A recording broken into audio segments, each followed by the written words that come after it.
Assalamualaikum warahmatullahi wabarakatuh. Perkenalkan, nama saya Wafa Amrina dari kelas 12 IPS 1. Di sini saya ingin menjelaskan peran aktif bangsa Indonesia pada masa Perang Dingin dan dampaknya terhadap politik dan ekonomi global. Sebagai negara yang baru merdeka setelah berakhirnya Perang Dunia II, Indonesia juga tidak luput dari pengaruh yang ditimbulkan Perang Dingin. Negara-negara yang baru merdeka menjadi ajang dari perebutan hegemoni antara negara-negara adidaya. Sejak proklamasi kemerdekaan, Indonesia menerapkan kebijakan politik luar negeri atau bebas aktif.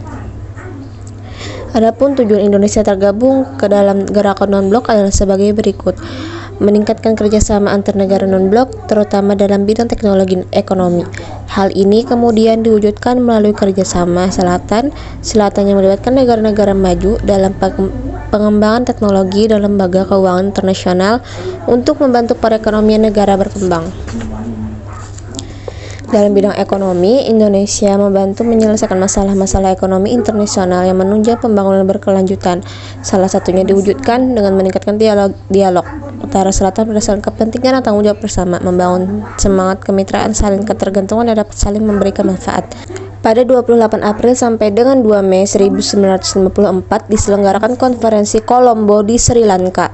Konferensi yang menjadi pelopor diadakannya konferensi Asia Afrika ini dihadiri oleh Ali Sastro-Atmojo atau Perdana Menteri Indonesia, Jawaharlal Nehru Perdana Menteri India, UNU Perdana Menteri Burma atau Myanmar, Muhammad Ali Perdana Menteri Pakistan, Sri John Kotelawala Perdana Menteri Sri Lanka. Setelah itu Perdana Menteri Ali Sastro-Atmojo menyarankan untuk diadakan lagi konferensi yang lebih besar.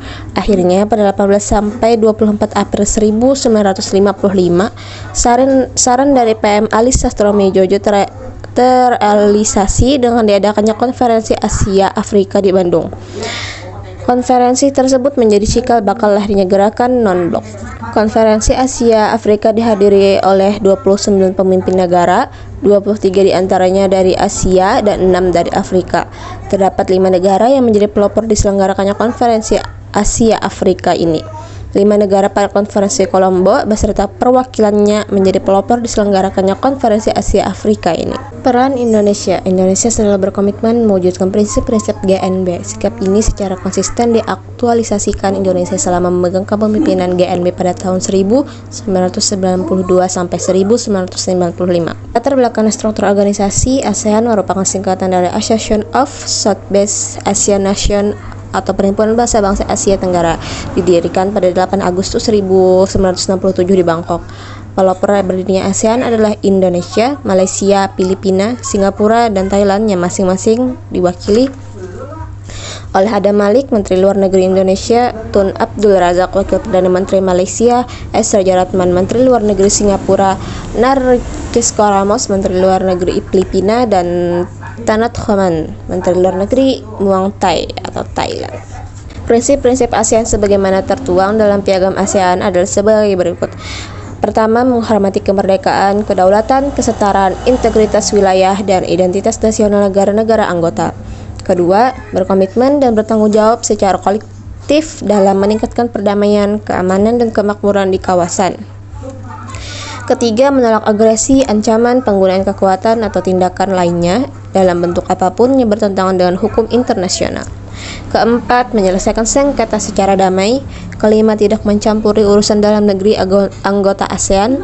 Keenam, menghormati kebebasan yang mendasar pemajuan dan perlindungan HAM serta pemajuan keadilan sosial. Sekian dari saya, kalau ada salah khilaf mohon maaf. Wassalamualaikum warahmatullahi wabarakatuh.